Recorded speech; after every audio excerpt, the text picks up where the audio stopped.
मैं आपका स्वागत करता हूं स्टडी फॉर कंपटीशन पे। दोस्तों, आज एक मैं नया चैप्टर लेकर आया हूं फ्रैक्शन मैथ्स का। देखते हैं फ्रैक्शन के बारे में आज पढ़ते हैं हम। सबसे पहले दोस्तों, हमें फ्रैक्शंस पढ़ने से पहले हमें ये देखना है कि फ्रैक्शन कितने टाइप का होता है। देखिए, फ्रैक्शन होता है सिंपल फ्रैक्शन जिसे साधारण भिन्न कहते हैं, डेसिमल फ्रैक्शन दशमलव भिन्न, कंटिन्यूड फ्रैक्शन यानी सतत भिन्न। ये 3 टाइप के फ्रैक्शन होते हैं। इसमें भी दोस्तों जो फ्रैक्शन सिंपल फ्रैक्शन जो होता है, इसको देखिए कैसे लिखते हैं हम। सिंपल फ्रैक्शन को P/Q के रूप में हम व्यक्त करते हैं। कैसे? P/Q के रूप में लिखते हैं। डेसिमल फ्रैक्शन जो होता है वो कैसे लिखा जाता है? ये पॉइंट में लिखा जाता है, जैसे दशमलव में, जैसे 0.8, 0.8, 0.6।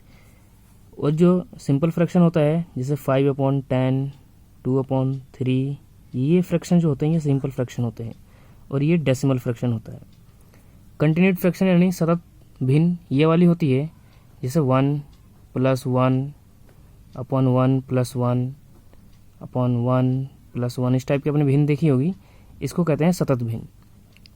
ठीक है दोस्तों, तो सिंपल फ्रैक्शन के भी दोस्तों 3 टाइप होते हैं: उचित भिन्न, प्रॉपर फ्रैक्शन, इम्प्रॉपर फ्रैक्शन अनुचित भिन्न, और मिक्स फ्रैक्शन यानी कि मिश्रित भिन्न। ठीक है दोस्तों, तो जो उचित भिन्न होती है, आइए हम पढ़ते हैं उचित भिन्न के बारे में पहले। उसके बाद इम्प्रॉपर फ्रैक्शन यानी अनुचित भिन्न पढ़ेंगे, फिर मिक्स फ्रैक्शन यानी मिश्रित भिन्न पढ़ेंगे। दोस्तों, प्रॉपर फ्रैक्शन क्या होता है? उचित भिन्न। देखिए, उचित भिन्न उसे कहते हैं जिसका अंश जो होता है, यानी अंश हर से छोटा होना चाहिए। जैसे कि 3/5 ये हमने लिखा। इसमें अंश जो होता है, इसको ऊपर वाले को अंश कहते हैं। ये भी समझ लीजिए आप, अंश ऊपर वाले को कहते हैं और नीचे वाले को हर कहते हैं। इंग्लिश में ऊपर वाले को न्यूमरेटर कहते हैं, न्यूमरेटर, और नीचे वाले को डेनोमिनेटर कहते हैं। ये लिखा हमने, अंश और हर, न्यूमरेटर और डिनोमिनेटर। यानी वह भिन्न जिसका न्यूमरेटर डिनोमिनेटर से कम हो उसे प्रॉपर फ्रैक्शन कहते हैं। ठीक है, जिसका अंश हर से कम हो उसे उचित भिन्न कहते हैं। आपसे एग्जाम में डायरेक्ट क्वेश्चन करता है कि इन सभी में से बताइए उचित भिन्न कौन सी है, अनुचित भिन्न कौन सी है। तो यदि आपको ये पता होगा कि न्यूमरेटर से डिनोमिनेटर कम होगा, डिनोमिनेटर से न्यूमरेटर कम होगा, यानी अंश कम होगा हर से, तो उसे हम प्रॉपर फ्रैक्शन यानी उचित भिन्न कहेंगे। ठीक है, अब हम देखते हैं अनुचित भिन्न के बारे में पढ़ते हैं। अनुचित भिन्न किसे कहते हैं?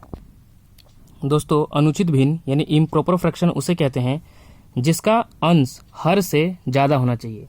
जैसे कि 5/3, तो जो नीचे वाला होता है इसको हर कहते हैं, ऊपर वाले को अंश कहते हैं। यानी अंश हर से ज़्यादा है, यानी ऊपर वाला ज़्यादा होना चाहिए। तो ये कौन सा भिन्न बनती है? ये अनुचित भिन्न बनती है, इम्प्रॉपर फ्रैक्शन। देखिए, ऊपर वाले को न्यूमरेटर कहते हैं, ये मैं लिख दे रहा हूँ आपके लिए, न्यूमरेटर, और नीचे वाले को डेनोमिनेटर कहते हैं। तो आप समझ गए होंगे उचित भिन्न और अनुचित भिन्न में अंतर क्या होता है। आप ये बड़ी ध्यान रखिएगा, क्योंकि एग्जाम में आपसे ये डायरेक्ट क्वेश्चन करेगा कि प्रॉपर फ्रैक्शन किसे कहते हैं, इम्प्रॉपर फ्रैक्शन किसे कहते हैं। जिसका अंश हर से कम हो, जिसका न्यूमरेटर डिनोमिनेटर से कम हो, उसे प्रॉपर फ्रैक्शन यानी उचित भिन्न कहेंगे। जिसका अंश हर से ज़्यादा हो, यानी न्यूमरेटर डिनोमिनेटर से ज़्यादा हो, उसको इम्प्रॉपर फ्रैक्शन कहेंगे, यानी हिंदी में अनुचित भिन्न कहेंगे। ठीक है दोस्तों, अब देखते हैं मिक्स फ्रैक्शन किसे कहते हैं। दोस्तों, मिक्स फ्रैक्शन यानी मिश्रित भिन्न उसे कहते हैं, जैसे देखिए 4, 3/5, इस फॉर्म में जो भिन्न लिखी रहती है उसको मिश्रित भिन्न कहा जाता है। देखिए, जैसे ये 5 सही 2/3, 6 सही 3/4, इस टाइप की जो भिन्न लिखी पड़ी है इसको हम मिश्रित भिन्न कहते हैं।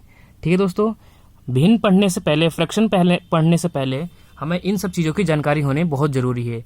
तभी हम फ्रैक्शन के बारे में समझ पाएंगे कि फ्रैक्शन क्या है, भिन्न क्या है, कैसे पढ़ा जाएगा इसको। उससे पहले ये सारी जानकारी आपको याद होनी चाहिए। प्रॉपर फ्रैक्शन क्या होता है, इम्प्रॉपर फ्रैक्शन क्या होता है, मिक्स फ्रैक्शन क्या होता है, फ्रैक्शंस के टाइप कितने होते हैं, भिन्न कितने तरीके का होता है। तो ये मैंने आपको इसकी जानकारी दे दी है। तो अब हम देखते हैं आगे क्वेश्चन इस टाइप के कैसे करने हैं, हमें क्वेश्चन किस टाइप से एग्जाम में क्वेश्चन पूछेगा। तो अब हम क्वेश्चन पे आते हैं।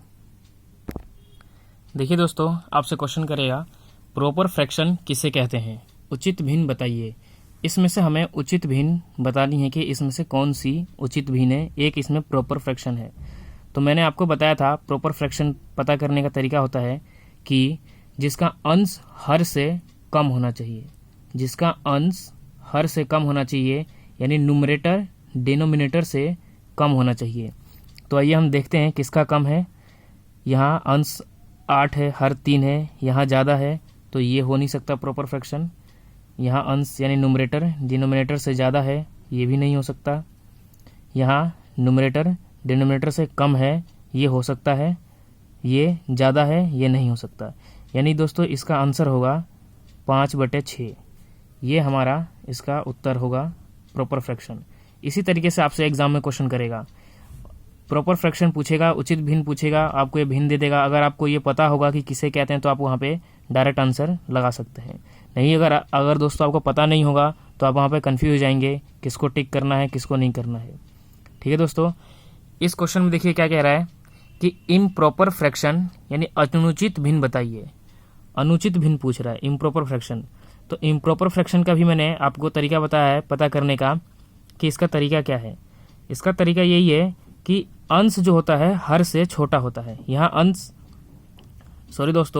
अंश जो होता है हर से ज़्यादा होता है। इम्प्रॉपर फ्रैक्शन का अंश जो होता है वो हर से ज़्यादा होना चाहिए। तो देखते हैं किसका अंश हर से ज़्यादा है, यानी न्यूमरेटर डिनोमिनेटर से ज़्यादा है। यहाँ न्यूमरेटर डिनोमिनेटर से कम है, ये नहीं हो सकता। यहाँ भी कम है, ये भी नहीं हो सकता। यहाँ भी अंश हर से कम है, ये भी नहीं हो सकता। यानी ये सभी प्रॉपर फ्रैक्शन है और हमसे पूछा है इम्प्रॉपर फ्रैक्शन। यहाँ अंश हर से ज़्यादा है, यानी यही इसका सही उत्तर है। यानी ये दोस्तों 8/3 इसका सही उत्तर है। ये एक अनुचित भिन्न है, ये एक इम्प्रॉपर फ्रैक्शन है। ठीक है दोस्तों, डायरेक्ट क्वेश्चन यही पूछेगा, आपको ये पता होगा तो आप वहाँ पे डायरेक्ट आंसर लगा सकते हैं। अब आते हैं अपने अगले क्वेश्चन पे दोस्तों। अगला क्वेश्चन हमारा दोस्तों ये है, दशमलव में बदलिए 9/6 और 7/10 को।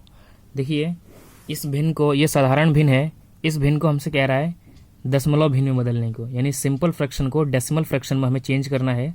देखिए कैसे बदलते हैं। 9/6 है, इसको आप डायरेक्ट भाग कर दीजिए। जो नीचे होता है ये जो डिनोमिनेटर होता है, आप न्यूमरेटर और डिनोमिनेटर में कंफ्यूज मत होइएगा। आप ऊपर वाले को न्यूमरेटर और नीचे वाले को डिनोमिनेटर, इस तरीके से भी आप याद रख सकते हैं।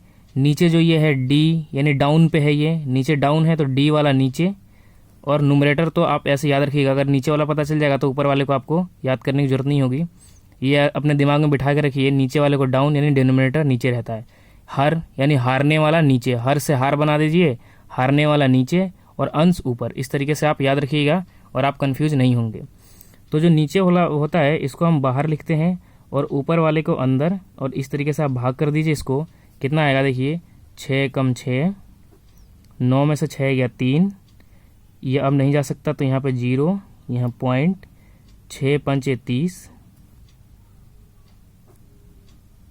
ये दोस्तों हमने चेंज कर दिया दशमलव में, यानी इसका उत्तर 1.5 यानी 1/5 आया।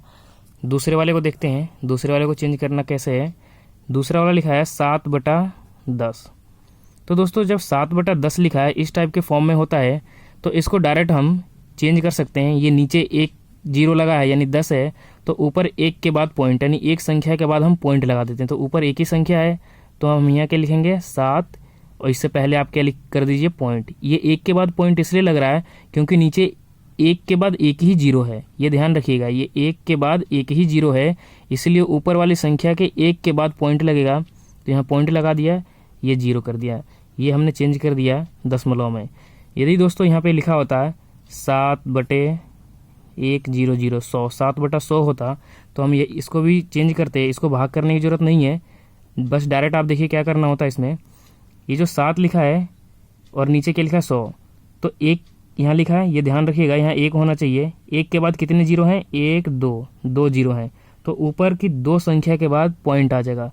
तो ऊपर में तो एक ही संख्या लिखी है, तो देखिए हम कैसे लिखेंगे इसको। 7, 2 के बाद पॉइंट लगाना है तो एक संख्या नहीं है तो उसके लिए हम 0 लिख देंगे। उसके बाद पॉइंट लगा देंगे हम। ये संख्या हमने दशमलव में बदल दी। ठीक है दोस्तों, इसी तरीके से और भी क्वेश्चन आप चेंज कर सकते हैं, जैसे कि 8/100, 8/1000 को दशमलव में बदलिए।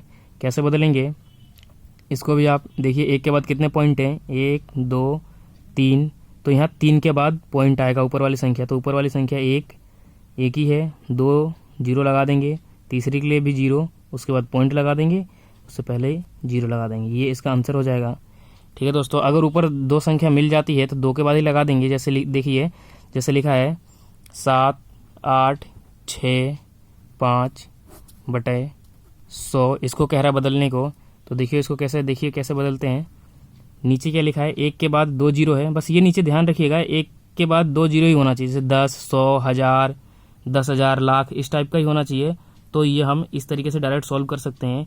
यदि कोई दूसरी संख्या होती है, जैसे यहाँ थी 9/6, ये 9/6, तो उसको हमें भाग करके ही सॉल्व करना पड़ेगा। इसमें हम डायरेक्ट सॉल्व कर सकते हैं।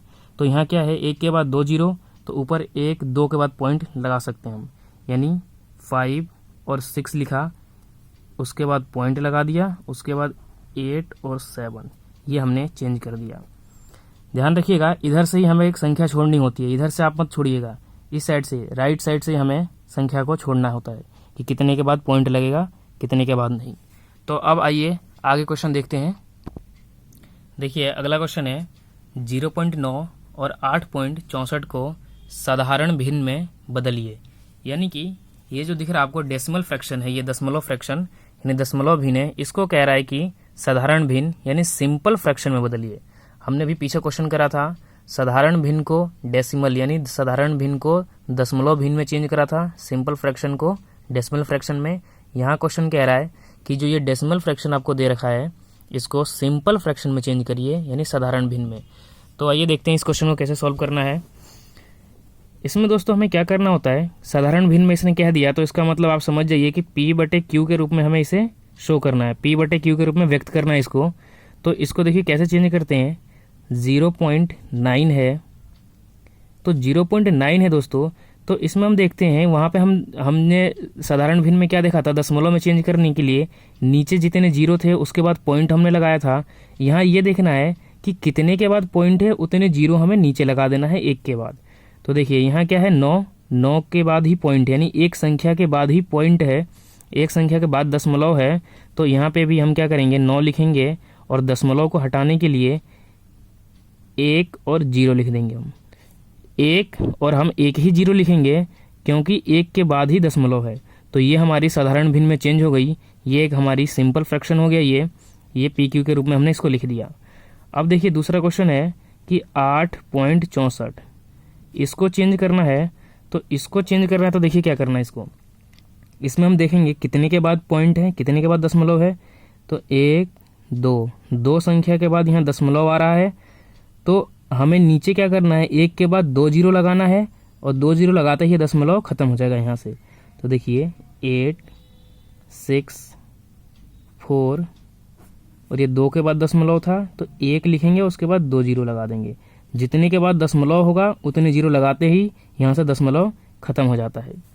एक क्वेश्चन और देख लेते हैं। देखिए जैसे कि 6.07 ये लिखा हुआ है, तो इसको चेंज करना है।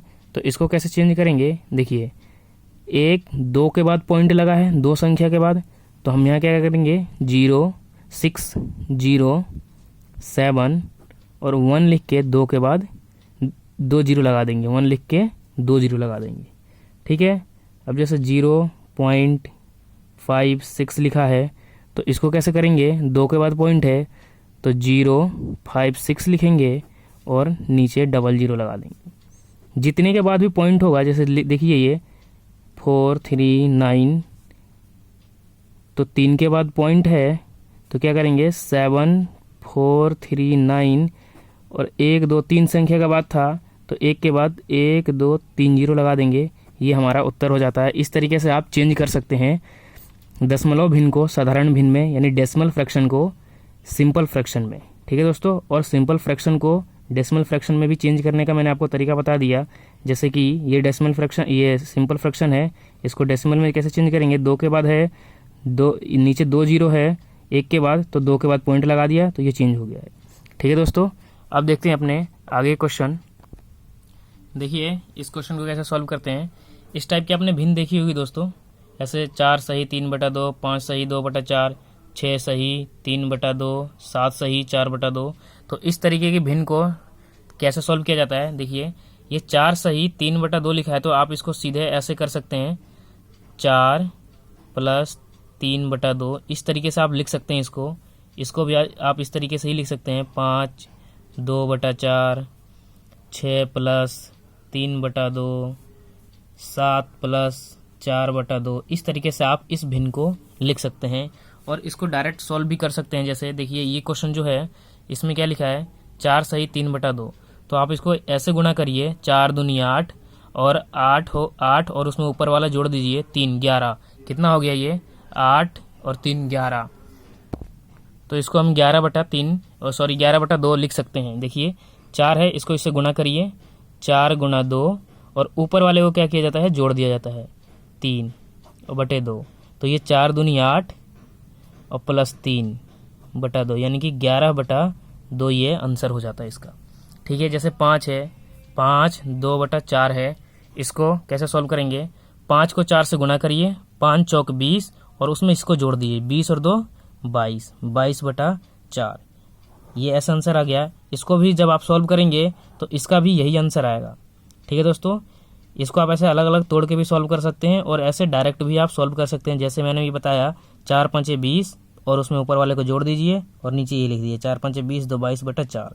ठीक है दोस्तों, तो ये हमने फ्रैक्शन के कुछ क्वेश्चन करें और आगे आने वाली वीडियो में भी हम कुछ क्वेश्चन करेंगे। तो दोस्तों हमारी वीडियो को आप लाइक करें और शेयर करें और हमारे चैनल को सब्सक्राइब करें। तब तक के लिए हम मिलते हैं आपसे अगली वीडियो में।